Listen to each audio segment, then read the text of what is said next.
Ons blaai in ons Bybels na Hebreërs hoofstuk 6, nadat ons verlede week stilgestaan het by Jesus wat hoëpriester is volgens die orde van Melchisedek, en ek hoop almal verstaan dit 'n bietjie beter. Het ons daarvan vers 11 af, het ons gelees dat daar veel is om hieroor te sê, maar dat dit swaar is om te verklaar, omdat, sê die Hebreërskrywer, die hoorders traag geword het om te hoor, dat hulle vanweë die tyd eintlik leraars moes wees, maar dat dit weer nodig was om die eerste beginsels van die woorde van God met hulle te deel, omdat hulle behoefte het aan melk en nie vaste spys nie. En hy het ook in vers 13 vir ons gesê, elkeen wat melk gebruik is onervare in die woord van geregtigheid, omdat hy 'n kind is. Vaste spys is vir volwassenes, wat die geestesvermoëns besit, deur die gewoonte geoefen om goed van kwaad te onderskei. So die gedagte waarmee hy begin het, was dat hy's teleurgesteld omdat die lesers van hierdie brief eintlik al volwasse moes wees. Hulle moes al ver gevorder het, maar hulle hak vas by die eerste beginsels. Hulle hak vas by die melkkos, hulle kom nie verder nie. Daar's nie groei nie, en hy spreek dan in hierdie paar verse sy teleurstelling daaroor uit. En as jy nou baie fyn oplet, gaan u sien in hoofstuk 6 vers 1, sit hy eintlik hierdie gedagte voort. Ons lees. Hy sê daarom, omdat ons tot volwassenheid moet voortgaan, moet ons nie bly by die begin van die prediking aangaande Christus nie, maar na die volmaaktheid voortgaan, sonder om weer die fondamente lê van die bekering uit dooie werke en van die geloof in God, van die leer van die doop en van die handoplegging en van die opstanding van die dode en van die ewige oordeel. En ons sal dit doen as God dit toelaat. Ons sal wat doen? Ons sal voortgaan na volmaaktheid. Ons wil nie bly by die eerste beginsels nie. Ons wil nie die fondament oor en oor lê nie. Dan kom hy in vers 4 en hy sê, want dit is onmoontlik om die wat eenmaal verlig geword het en die hemelse gawe gesmaak en die Heilige Gees deelagtig geword het en die goeie woord van God gesmaak het en die kragte van die toekomstige wêreld en afvallig geword het, om die weer tot bekering te vernuwe, omdat hulle ten opsigte van hulle self die Seun van God weer kruisig en openlik tot skande maak. Want die grond wat die reën indrink, wat dikwels daarop val, en nuttige plante voortbring ter wille van hulle, vir wie dit ook bewerk word, het deel aan die Seun van God. Maar as dit dorings en distels oplewer, deeg dit nie en is naby die vervloeking. Die einde daarvan is verbranding. Maar geliefdes, ons is aangaande julle van beter dinge oortuig, dinge wat saamhang met die saligheid, al spreek ons ook so. Want God is nie onregverdig om julle werk te vergeet nie, en die liefdearbeid wat julle betoon het vir sy naam, omdat julle die heiliges gedien het en nog dien. Maar ons verlang dat elkeen van julle dieselfde ywer mag toon om te kom tot die volkome sekerheid van die hoop tot die einde toe, sodat julle nie traag word nie, maar navolgers van hulle wat deur geloof en lankmoedigheid erfgename van die belofte is.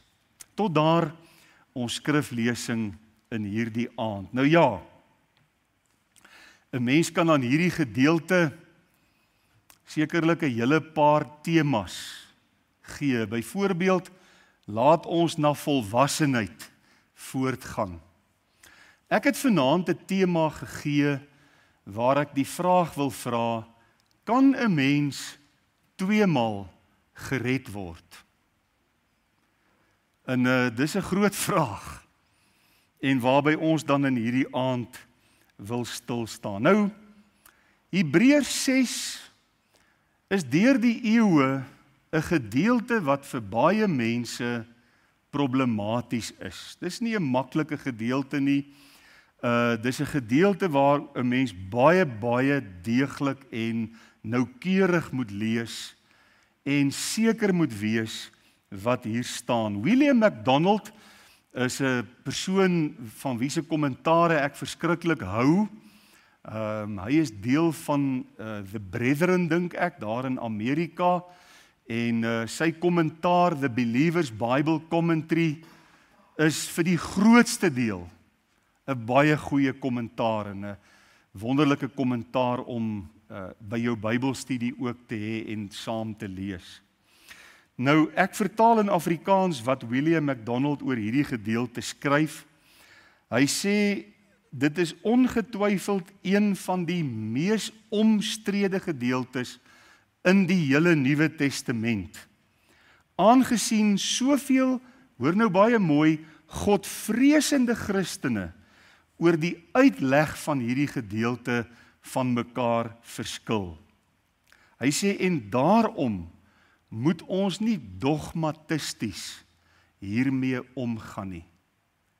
En by dogmatisties bedoel hy, as ons hierdie gedeelte benader, dan moet dit in 'n gesindheid van opregte nederigheid, respek vir mekaar en openheid met mekaar, moet ons hierdie gedeelte benader en ons moet onder geen omstandighede dink dat my interpretasie van hierdie gedeelte is alleen reg nie. Dis wat hy bedoel met ons moet dit nie dogmatisties benader nie, sodat ons respekvol en liefdevol, as ons dalk van mekaar verskil, dat ons respekvol en liefdevol van mekaar kan verskil en steeds as kinders van die Here om die tafel sit en sê, Christus is al wat belangrik is. Ons klou aan hom vas en ons eer hom en ons is lief vir hom en hy is ons Here en hy is ons verlosser. Nou ja, as ons nou hoor wat sê William MacDonald oor die verskeidenheid van interpretasies, dan kom ons by 'n ander kommentator, Bruce Barton, wat in die Life Application Bible Commentary die 4 hoofsaaklike interpretasies van hierdie gedeelte vir ons gee. En hy behandel die 5 stadia waarvan ons in vers 4 en vers 5 lees. En kom ons kyk net na die 4 stadia wat vers 4 en 5 vir ons deurgee. Hier praat die Hebreërskrywer van mense wat in die eerste plek eenmal verlig geword het. In die tweede plek die hemelse gawe gesmaak het. In die derde plek die Heilige Gees deelagtig geraak het. In die vierde plek die goeie woord van God gesmaak het. En in die vyfde plek die kragte van die toekomstige wêreld gesmaak het. Dis baie belangrike 2 teksverse wat ons in berekening moet bring wanneer ons na hierdie gedeelte kyk. Nou kom ons, ek gaan dit op die bord los, dat u dit kan sien, dat u die hele tyd ook u self hiermee kan vereenselwig en kan sien wat staan hier. Die eerste manier waarop hierdie gedeelte geïnterpreteer word in die kerk oor die wêreld heen, is dat 'n mens weer verlore kan gaan na jou redding. In ander woorde, dat hierdie gedeelte is eintlik 'n baie prominente gedeelte wat gebruik word om die vervalleer, dis wat ons dit noem, dat jy weer verlore kan gaan na jou redding. So mense gebruik hierdie gedeelte om te sê as jy eenmal gered is, dan kan jy weer verlore gaan, jy kan jou redding verloor. As jy na die fases kyk, dis nou die interpretasie van die gedeelte, dan sê mense wat dit so interpreteer, dan word hier iemand beskryf wat waarlik tot redding gekom het, eenmal verlig, die hemelse gawe gesmaak, die Heilige Gees deelagtig geraak, die goeie woord van God gesmaak en die kragte van die toekomstige wêreld. So hier word gepraat van iemand wat waarlik gered is. Hy het waarlik tot bekering gekom, hy's weergebore, hy's 'n kind van God. Jy het dit, né?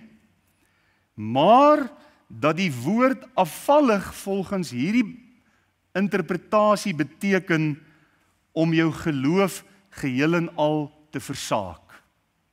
Om jou rug op die Here te draai en te sê, al was ek gered, al het ek die Here geken, al was ek lief vir die Here, ek draai nou my rug op die Here, ek wil niks meer met die Here te doen hê nie, ek versaak my geloof geheel en al, en dan gaan jy verlore. En natuurlik, dan is daar geen manier dat jy weer gered kan word nie. Dit staan baie duidelik hier. So dis die een interpretasie van hierdie gedeelte. Dan 'n tweede manier waarop mense hierdie gedeelte interpreteer is, hulle praat van die hipotetiese interpretasie. Nou ja, hipotese is 'n veronderstelling, né? En die veronderstelling of die hipotese is, as dit moontlik was dat jy jou rug op die Here kan draai. So, hulle sê nie dit kan gebeur nie, hierdie interpretasie sê nie dit kan gebeur, hulle sê as dit moontlik was, dan sou jy nie weer gered kon word nie. So jy kan sien, hierdie benadering benader dit 'n bietjie meer versigtig.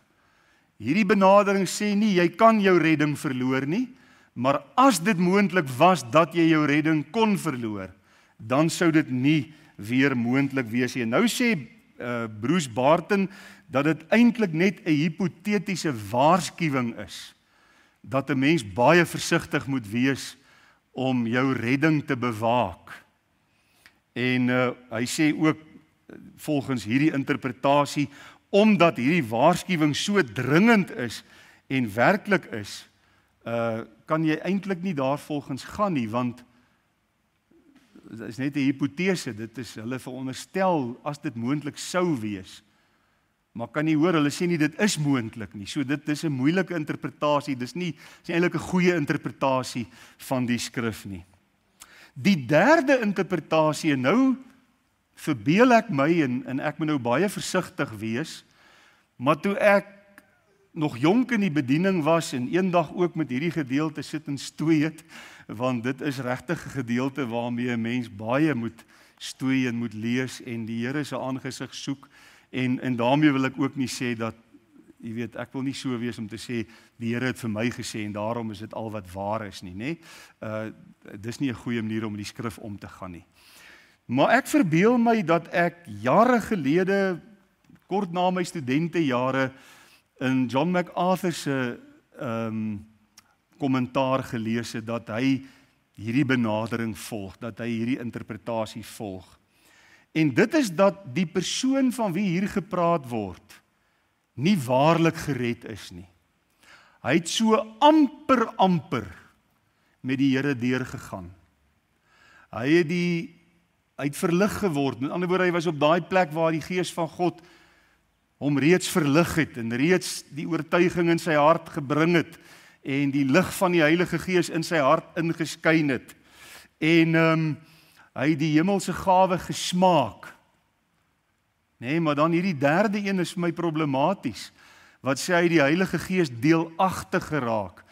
En in hierdie verband, as ek reg onthou, en ek sal net weer moet gaan kyk of ek hom nou reg aanhaal, ek wil nie hom verkeerd aanhaal nie, ek het groot respek ook vir die man, maar as ek reg onthou, dan sê hy dat hierdie Heilige Gees deelagtig raak is in die sin dat jy die werking van die Heilige Gees het jy eintlik deelagtig geraak. Jy het ervaar hoe die Heilige Gees in jou begin werk, hoe hy jou oortuig, hoe hy jou trek, hoe hy jou wil inbring, hoe hy jou siel wil red. Maar jy het nog nie deurgegaan nie, die Gees het nog nie in jou kom woon, die Gees het jou nog nie kom verseël, soos Paulus vir die Efesiërs sê nie. En die goeie woord van God gesmaak, is ook net gesmaak, jy het dit nie jou deel geword nie, jy het met ander woorde nie weergebore nie. So verstaan nie, volgens hierdie interpretasie, gaan dit oor iemand wat so amper met die Here deurgegaan het. Hy het alles gesmaak, hy het Alles was so amper. En daar was miskien selfs 'n emosionele tipe van 'n omdraai gewees, maar jy het nie deurgegaan nie, jy's nie weergebore nie, jy het nie die Here waarlik gevind nie. En dit is dan die derde manier waarop hierdie gedeelte geïnterpreteer word. En dan sê daai siening, as jy dan jou rug op die Here draai en jy sê nee, ek wil niks met die evangelie te doen hê nie, ek wil niks met Jesus te doen hê nie, dan is dit verby, dan kan jy sal nooit weer gered kan word nie. Jou genadetyd is dan vir altyd verby. Dis die derde. En dan die vierde praat van 'n spesifieke soort afvalligheid.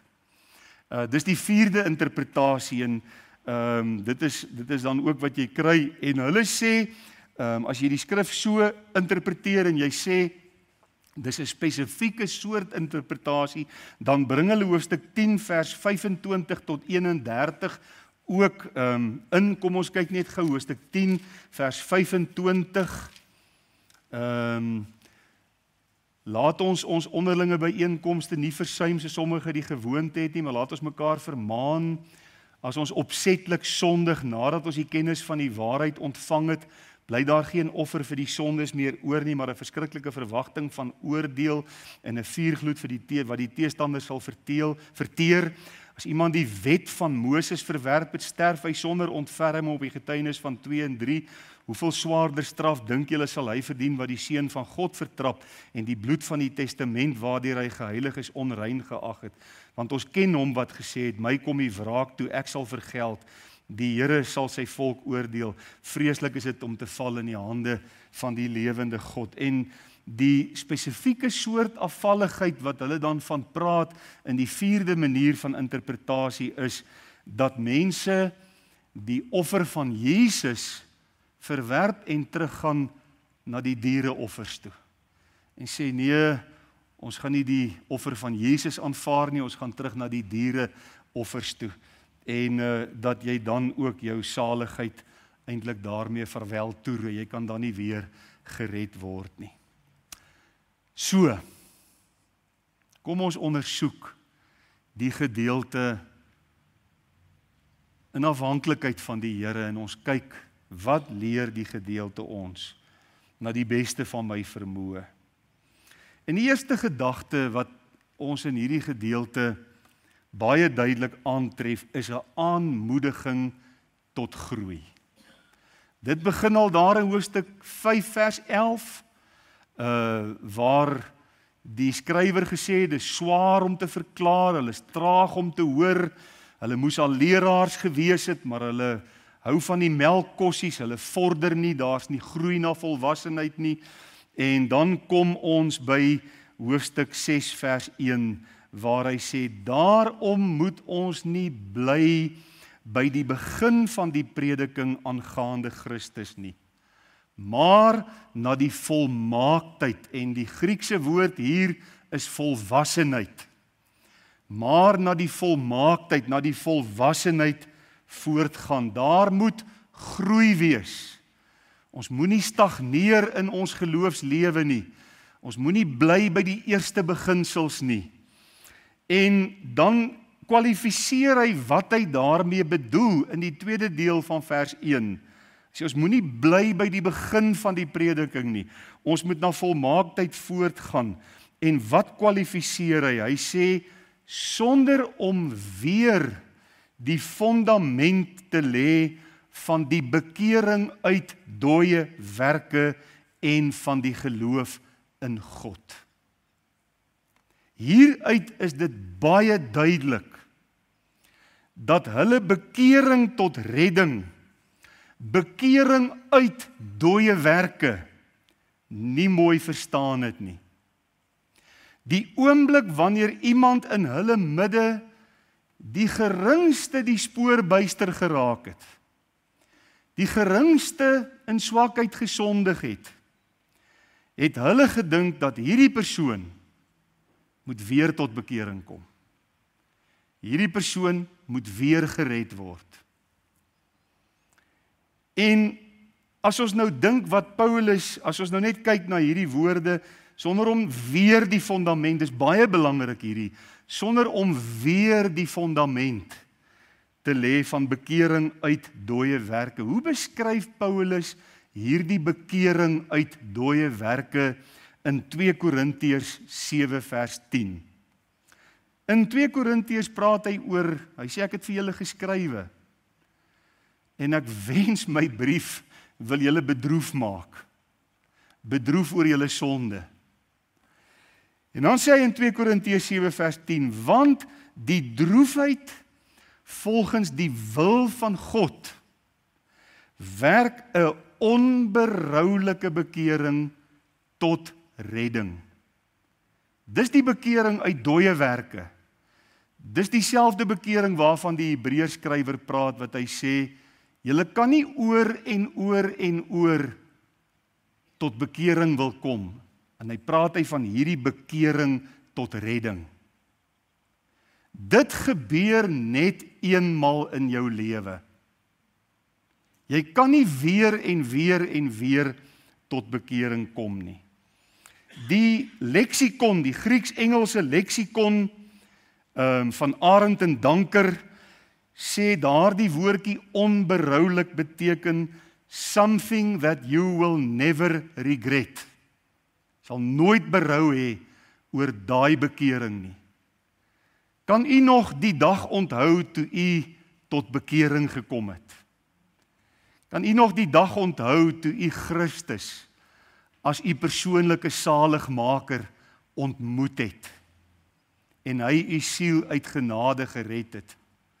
Daardie bekering was 'n hartgrondige bekering. Dit was 'n opregte bekering. Dit was 'n bekering gewerk deur die Heilige Gees. Dis nie iets wat ons self kan doen nie. Dis die Heilige Gees wat in ons werk om hierdie bekering in ons lewe te hê. Something you will never regret. Jy sal nooit berou hê dat jy jou tot God bekeer het nie. As ek nou dink 1976 April maand in Winkelspruit by 'n CSV kamp. Daardie dag het ek deur God se genade waaragtig tot bekering gekom.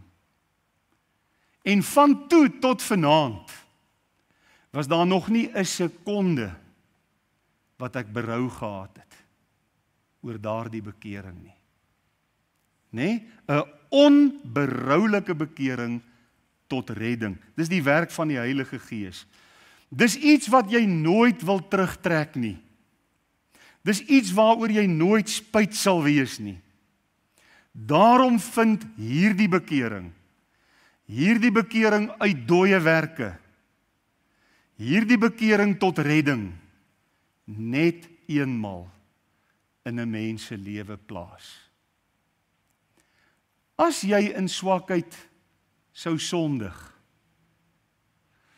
en dit sou selfs kon gebeur dat die duiwel jou 'n bietjie knoop met iets wat verslawend is. Nou praat ek as kind van God.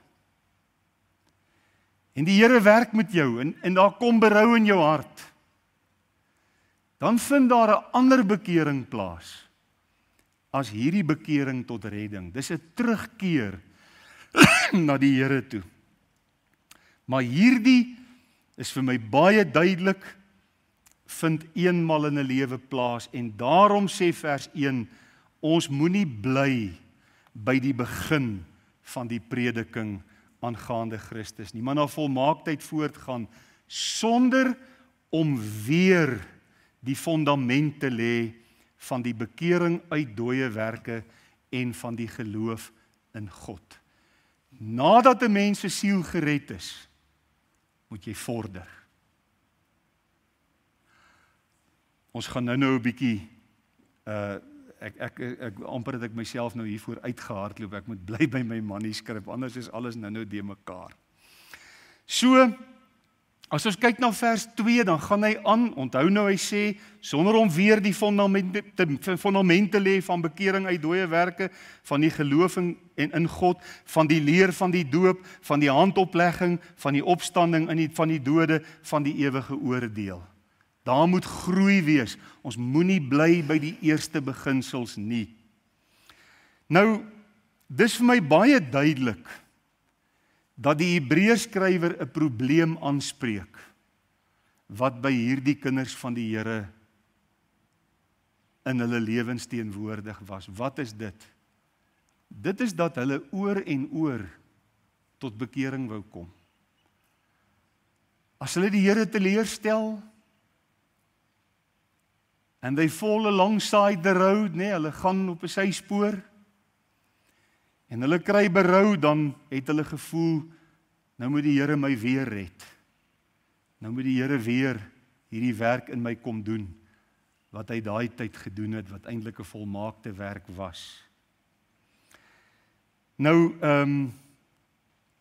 as hy nou hier praat van die leer van die doop en die handoplegging en die opstanding, dan en hulle wou oor en oor tot bekering kom, dan sien 'n mens dat die Hebreërskrywer hier ook praat van die reinigingsrituele wat die Jode gehad het. Daarvan wat ons in Markus 7 vers 14 van lees. En wanneer hulle van die mark kom, eet hulle nie as hulle nie gewas, die woordjie baptizo, gedoop het nie. En baie ander dinge is daar wat hulle aangeneem het om te onderhou. Die wassery, baptizo weer eens, die woord wat gebruik word, van bekers en kanne en kopergoed en beddens. So wanneer hulle van die dorp afgekom het, van die mark afgekom het, dan moes al hierdie goed gereinig word. Al die koperkanne in hulle huise, die beddens, die meublement en selfs hulle self moes gereinig word. En in Hebreërs 9, waar die Hebreërskrywer die ou verbond aan ons voorhou in verse 1 tot 8, dan vertel hy vir ons hoe die tabernakel ingerig was. Daar was 'n heiligdom, daar was aan die een kant 'n kandelaar gewees, aan die ander kant was daar 'n tafel met toonbrode wat die priesters kon eet, en hier in die heiligdom het die priesters diens gedoen. Dan was daar die voorhangsel wat gewewe was, waar die hoëpriester eenmal 'n jaar deurgegaan het, met die goue wierookbak voor dit, waar die reukofferaltaar gebring is, en binne in die allerheiligste die verbondsark met die goue kruik met die manna, die staf van Aaron, wat eenmal 'n jaar bloeisels opgelewer het. Wat 'n wonderwerk, né? Dat 'n kierie kan bloei, bloeisels kan bring eenmal 'n jaar. En dan die tafels van die verbond, die kliptafels met die wet. Dan sê Hebreërs 9 vers 9, dit was 'n beeld met die oog op die teenwoordige tyd, waarin daar gawes en offers gebring word, wat hom wat die diens verrig, na die gewete nie volkome kon maak nie. By die ou verbond moes die offers gedurig herhaal word. Die offers was nie in staat om hulle volkome te reinig, hulle volkome te was, want die offers in die ou verbond het alles heen gewys na die een volmaakte offer van Jesus Christus, wat eenmal gebring is, wat 'n volmaakte verlossing teweeggebring het. Vers 10 sê, omdat dit bestaan het in spys en drank en verskillende wassinge en vleeslike verordeninge wat opgelê is, tot op die tyd van die herstelling. Nou wie's die Hebreërs aan wie hierdie brief geskryf is? Dis Jode wat gered is. Dis Jode wat Jesus as hulle Messias gevind het. Hulle was nie alleen in die versoeking om weer en weer tot bekering te kom nie, want onthou, hulle moes oor en oor offers bring in die ou verbond.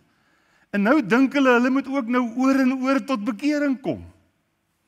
Hulle was nie alleen in die versoeking daartoe nie, maar hulle was ook in die versoeking om terug te keer na die Ou Testamentiese verordeninge en die wassinge en al die gaan. En dit is hoekom die Hebreërskrywer vir hulle sê, nee, julle moet nou na die volmaaktheid voortgaan, vers 1.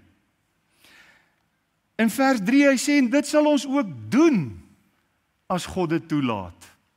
as God ons in staat stel, deur sy instaatstelling.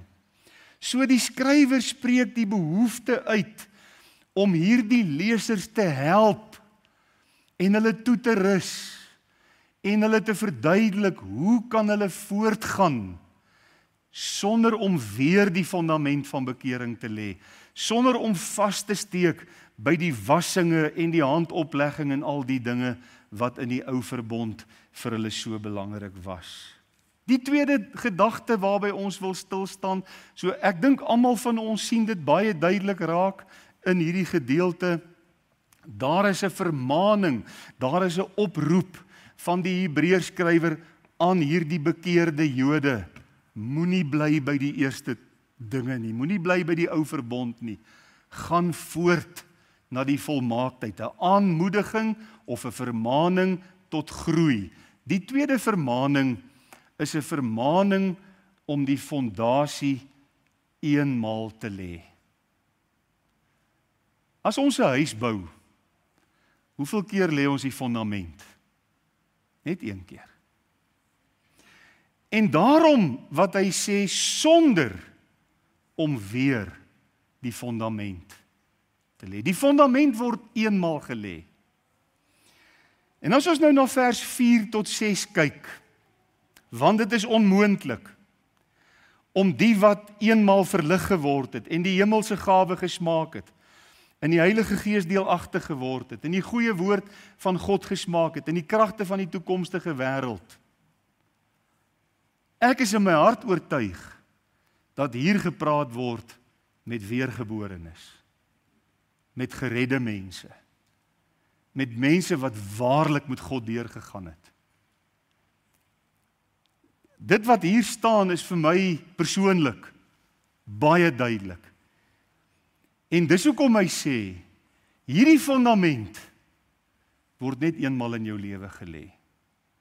Hierdie fondament word nie oor en oor, net soos wat jy nie met 'n huis oor en oor jou fondament lê nie. En ek wil met groot beskeidenheid sê, dat as jy die eerste 3 verse weer in berekening bring, en jy kyk wat hy vir hulle sê, moenie weer en weer tot bekering wil kom nie, en hy kom by vers 4 en hy sê, want, dit is onmoontlik, kan ek dit dan saamvat in een gedagte, dit is onmoontlik as iemand verlig, hemelse gawe, Heilige Gees deelagtig, goeie woord gesmaak, kragte van die toekomstige, dit is onmoontlik as iemand eenmal waarlik gered is.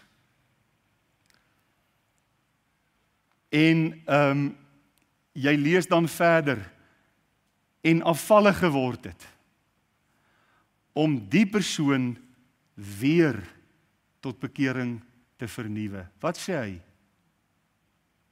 As jy afvallig word, kan jy nie weer gered word nie.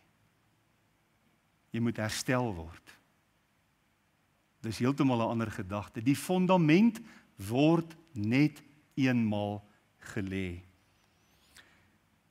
So, die gedagte, as jy nou vers 4 en 5 en vers 6 saamvat, is dit vir my duidelik, en dit lyk vir my baie duidelik, dan staan daar geskryf, dis onmoontlik om iemand wat eenmaal waarlik gered is en afvallig geword het, dat so iemand weer gered moet word. En kyk wat staan daar dan in vers 6. Omdat hulle, die mense wat oor en oor gered wil word, ten opsigte van hulle self die Seun van God weer kruisig. Hy het eenmaal gesterf om jou eenmaal te red.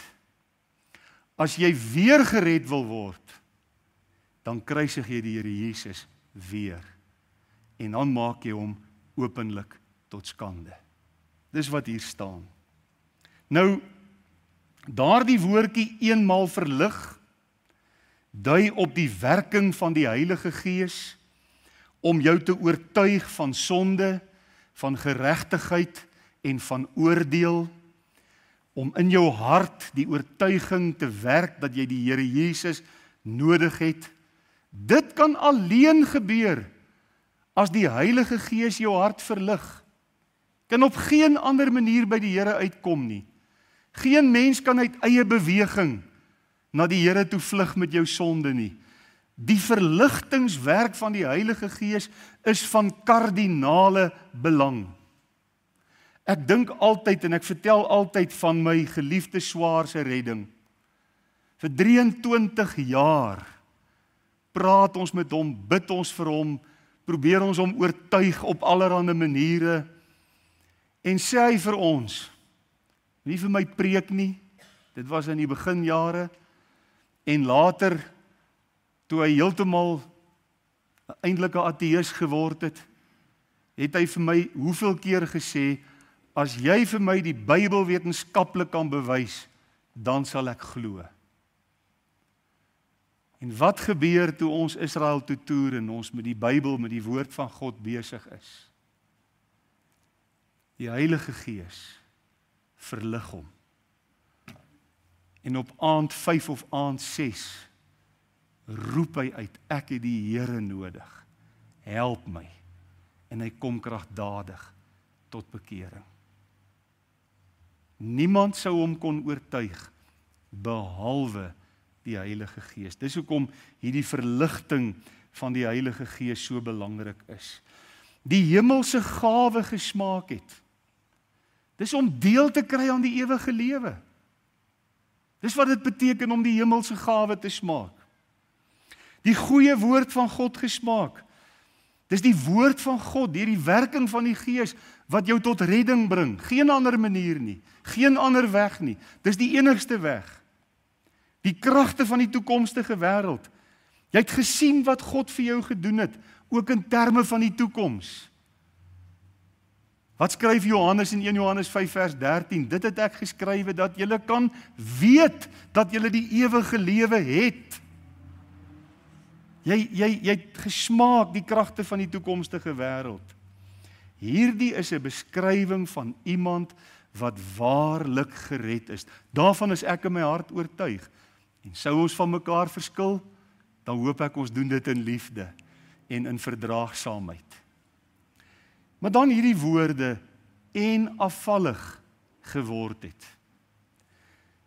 In die Grieks is daar 2 woorde wat vir afvallig gebruik kan word. Die een is apostasia, waarvan ons in 2 Tessalonisense 2 lees. Eers moet die apostasia, die groot afval kom, en dit beteken om jou geloof te versaak. Dit beteken om jou rug op die Here te draai. Dit beteken om heeltemal weg te beweeg en te sê ek wil niks met God te doen hê nie. Dis die woord apostasia. Die woord wat hier gebruik word is 'n saamgestelde werkwoord parapipto. Para wat beteken langs aan. Wat doen die paramedici? Hulle werk langs die dokters. Wat is 'n paramilitêre organisasie? Dis 'n organisasie wat langs die weermag werk. Dink aan Denel, was 'n paramilitêre organisasie. So die woordjie para, dis waar ons woord parallel vandaan kom, 2 lyne wat ewewydig met mekaar loop. Pipto beteken ek val. So wat beteken parapipto? Dit beteken ek val langs aan. Weet jy wat? Dis presies wat met die verlore seun gebeur het. Hy het vir sy pa gesê, pa, gee my erfporsie. Ek is nou dik vir hierdie huis. Ek is nou nie meer lus om hier te wees nie. En hy het sy geld gekry. Sy broer was ontstel. Ek dink sy revolusies was in die rooi. Toe hy sy erfporsie vat en loop. Wat lees ons, wat het die verlore seun gaan doen? Hy het dit gaan uitmors. Hy het in die wêreld gaan lewe, hy het sonde gaan doen. Hy het 'n totale verkeerde lewe gaan leef. Wat lees ons van die pa? Die pa het heeltyd gesit en kyk. Wanneer kom my kind terug? Hierdie kind wat geparapipto het, wat langs aangeval het. En die jongman het nie teruggekom nie, tot op 'n dag. En toe sit hy daar by die varkbakke, waar hy die varke opgepas het. Wat 'n verskriklike vernedering vir 'n Joodse jong man om varke op te pas. En al wat hy het om te eet is die pele wat die varke eet. Dis 'n toestand, né? Hy het ver weggeval. Hy het hard langs aan geval. Hy het ver van God af gedwaal, van sy Vader af gedwaal. En wat sê hy toe hy tot sy sinne kom? Hy sê, jong, ek sal nou met my ma moet gaan praat, dat ons op een of ander manier kan organise, laat ek weer in haar moederskoot kan beland, en laat ek nog 'n keer uit haar gebore kan word, sodat ek weer my pa se kind kan word. Nee. Hy sê ek sal opstaan, en ek sal teruggaan. Ek word bewoe as ek dink, hoe ek as kind van God in die weermag hard langs aan geval het. Hoe die versoekinge in die weermag in 'n groot sin die oorhand oor my lewe gekry het. En hoe ongelukkig ek in my hart was. Ek sal dit nooit vergeet nie. Ek was in daardie 3 jaar wat ek so ver van die Here af teruggeval het en weggeval, geparapipto het, langs aangeval het. Het ek in die aande in my bed gelê as 'n soldaat en gehuil dat die trane oor my wange loop. Here, ek het U weer vandag in die steek gelaat.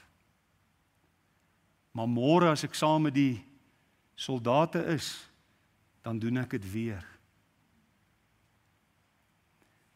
En ek het klaar gemaak met my diensplig en ek en Annetjie het gereeld by haar oupa hulle gaan kuier. En oupa het aanhoudend ons kerk toe genooi.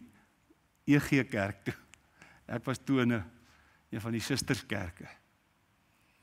En dan het ek baie hoogmoedig gesê, ek het niks in daai ou sekte kerkie verloor nie. Ek is in hierdie kerk. Ek het my kerk. In elk geval, hulle het aangehou en die een middag toe sê ek, joh, hy gaan nooit ophou nie. Ek beter mag gaan. Daai aand preek Dominee Botha was die predikant in Brakpan oor die verlore seun. En weet jy, dis asof ek 'n skildery van my lewe sien. En ek besef, Andrei Bester, dis jy wat by die varkbakke vanaand sit. En in die genade van God kon ek daardie aand nie weer gered word nie. Want ek was gered. Maar ek kon teruggaan na die Vader toe. Ek kon ervaar hoe hy my herstel. Ek kon ervaar net soos by die verlore seun hoe hy my omhels en my terug in sy teenwoordigheid inneem. Die derde gedagte waarby ons wil stil staan is volwassenheid lewer vrug. Want onthou nou, ons het hierdie oproep om voort te gaan tot volwassenheid. Ons moenie oor en oor die fundament van bekering en uit dooie werke en al hierdie ander dinge lê nie. Want is onmoontlik vir iemand wat waarlik gered is om weer tot bekering te kom. Hier staan dit. Jy moet herstel word, jy moenie weer gered word nie. Dis waaroor die gedeelte gaan. En dan kom hy by vers 7 en hy sê, want die grond, wat die reën indrink, wat dikwels daarop val, en nuttige plante voortbring, terwille van hulle, vir wie dit ook bewerk word, het deel aan die seën van God. As dit dorings en distels oplewer, deeg dit nie, en is dit naby vervloeking, die einde daarvan is verbranding. Maar geliefdes, kinders van God, ons is aangaande julle van beter dinge oortuig. Ons weet dat julle gered is En nou moedig jy ons julle aan om na die volmaaktheid voor te gaan. Dinge wat saamhang met die saligheid, al spreek ons ook so. God is nie onregverdig om julle werk te vergeet nie, en die liefdearbeid wat julle betoon het vir sy naam, omdat julle die heiliges gedien het en nog dien nie. So in die gelykenis van die saaier, lees ons van die saad wat op die goeie grond geval het, wat diep ingang gevind het, 'n beeld van die woord wat in 'n kosbare siel ingaan en wedergeboorte tot gevolg het. En dan sê die skrif, daardie mens lewer vrug op 30, 60, 100voudig. Dis nie wat die prosperity ouens sê, jong, julle moet nou vanaand R1000 hier gee. En dan kan jy die Here vertrou vir 'n 100voudige opbrengs op jou R1000. En dis hoekom daar asblikke deurgaan en hulle maak dit vol met R1000. Nee, dit gaan hier oor saad in jou hart, vrug wat jou lewe oplewer, vrugbare grond wat die reën indrink, 'n geredde hart wat voedsel, daar in jou hart is daar voedsel en daar's water. En wat sê Psalm 1, die regverdige is soos 'n boom wat geplant is by waterstrome waarvan die blare nie verwelk nie en wat sy vrug lewer op sy tyd. So is 'n kind van God. So is dit met ons lewens. Die grond hier is ons lewens en ons moet geestelik groei dat daar vrug in ons lewens voortgebring kan word. Vers 9 staan daar, geliefdes, ons is aangaande julle van beter dinge bewus. Ons weet, as julle waarlik gered is, sal julle voortgaan tot volwassenheid. Julle lewens sal vrug oplewer. Daardie vrugte waarvan Jesus in Matteus 3 vers 8 praat, wat by die bekering pas. Daardie vrug waarvan Galasiërs 5:22 praat, die vrug van die Heilige Gees. As jy vanaand gered is, jy is 100% seker, jy ken die Here, jy is waarlik gered, jy is waarlik weergebore. En die vrug kom kort. Hoor vanaand wat sê die Hebreërskrywer. Gaan voort. Groei. Onthou die vorige, deur geestesvermoëns deur die gewoonte geoefen.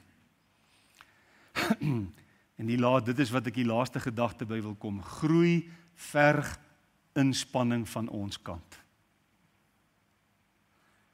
Ek het 'n suurlemoenboompie daar in my erf geplant, eintlik Ellen, nie ek nie. Ek kan geen krediet kry vir wat daai suurlemoenboom besig is om te doen nie. Kyk, hierdie Ellen is iets anders. Ek het nog nooit so ou gesien met sulke groen vingers nie. Hy het daai suurlemoenboompie geplant, 'n baba suurlemoenboompie, September maand. Hy's 2 maal so lank soos ek, nou. Hy het 9 sulke suurlemoene aan. Dis nou 'n boompie wat voortgegaan het tot volmaaktheid. Alles wat Ellen hom gegee het om te drink, het hy gedrink en ingeneem. En hy groei soos kool. En dis wonderlik om dit te sien. Nou sê die Hebreërskrywer in vers 11, maar ons verlang dat elkeen van julle, elkeen wat gered is, dieselfde ywer mag toon om te kom tot die volkome sekerheid van die hoop tot die einde toe.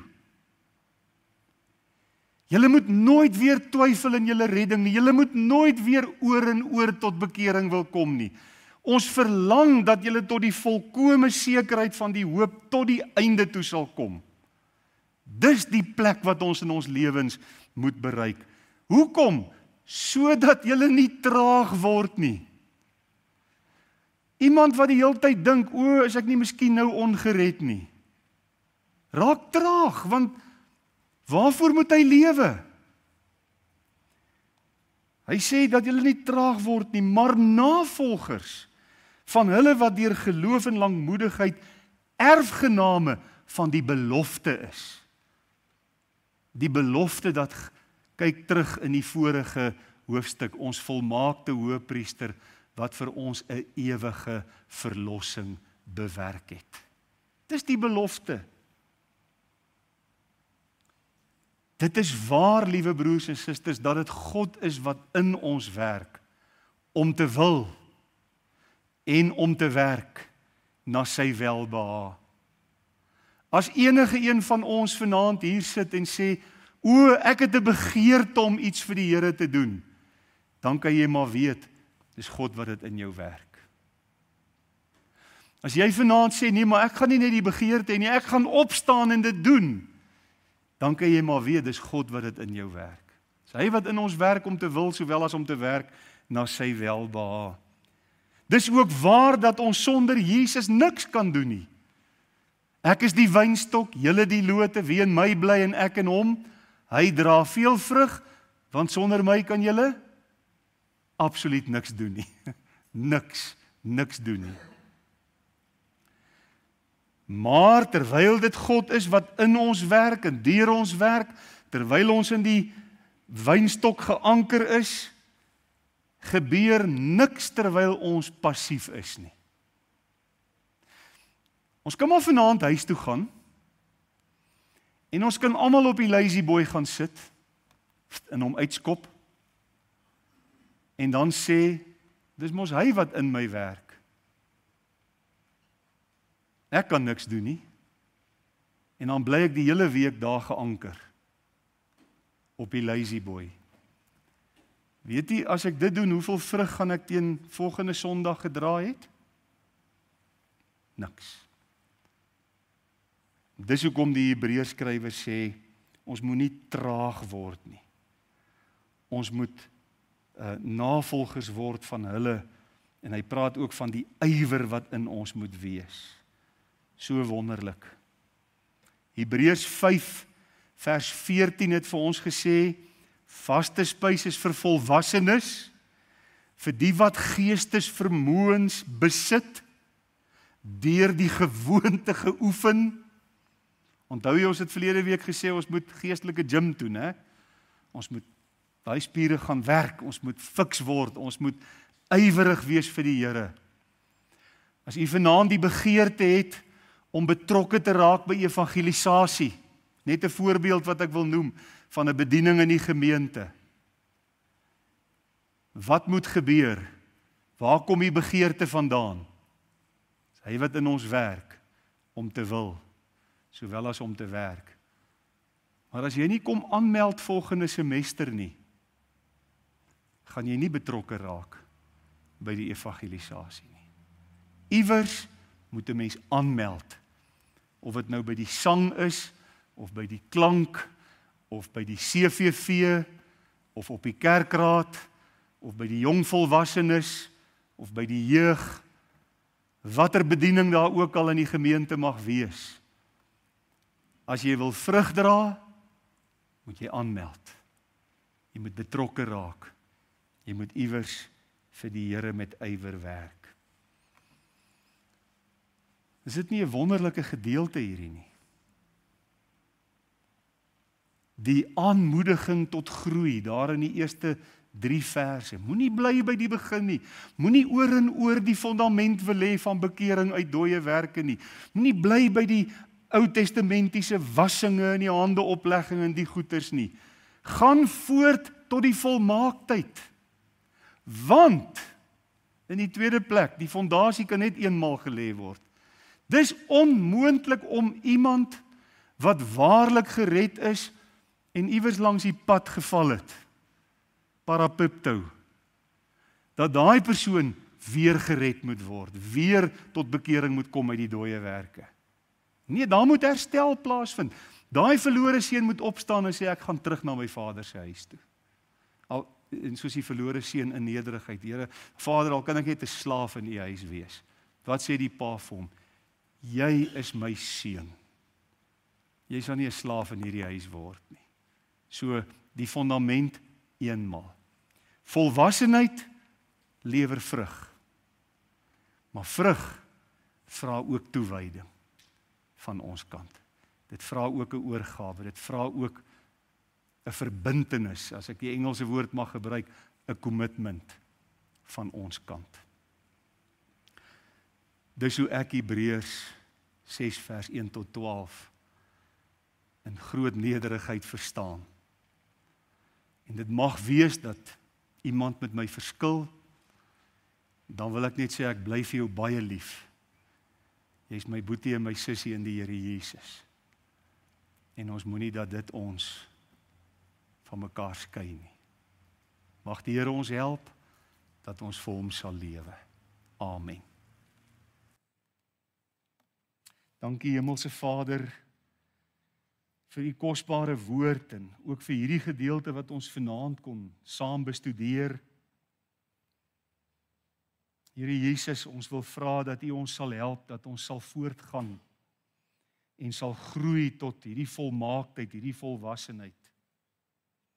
Ek dink is vir ons almal baie duidelik dat 'n mens nie oor en oor gered kan word nie. Iets wat eenmal in jou lewe gebeur. Daardie ontsaglike wonderwerk van die Here Jesus wat in Johannes 10 vers 28 sê, ek gee vir jou die ewige lewe. Jy sal nooit weer verlore gaan tot in ewigheid nie. En niemand sal jou uit my hand uitruk nie. Baie dankie vir u groot genade. Baie dankie dat ons vir u kan lief wees, omdat u ons eerste lief gehad het. Ons bid vir die week wat voor ons lê. Ons bid in besonder vir Harry, sy dogter Christie en hulle kleinkinders en ook haar man Christian. Ons wil vra Here waar hulle Woensdag Tia se gedenkdiens het en finaal moet afskeid neem op die manier, wees met hulle asseblief Vader. Versterk hulle, vertroos hulle. En ook die pad wat nou vir Harry voorlê. Is net u alleen wat hom kan optel en hom kan troos. Is net u wat die eensaamheid kan verlig. Dit is my gebed vir almal wat in ons midde is wat iewers langs die pad 'n lewensmaat verloor het. Ek dink dit moet 'n verskriklike gemis wees en ons wil sommer in hierdie oomblikke vir almal van hulle bid. Baie, baie dankie Here, dat u vir ons lief is. Dankie vir die volmaakte en ewige verlossing, Here Jesus, wat u deur u bloed uit genade, deur geloof, vir ons bewerk het. Ons eer en aanbid u daarvoor in Jesus se naam. Amen.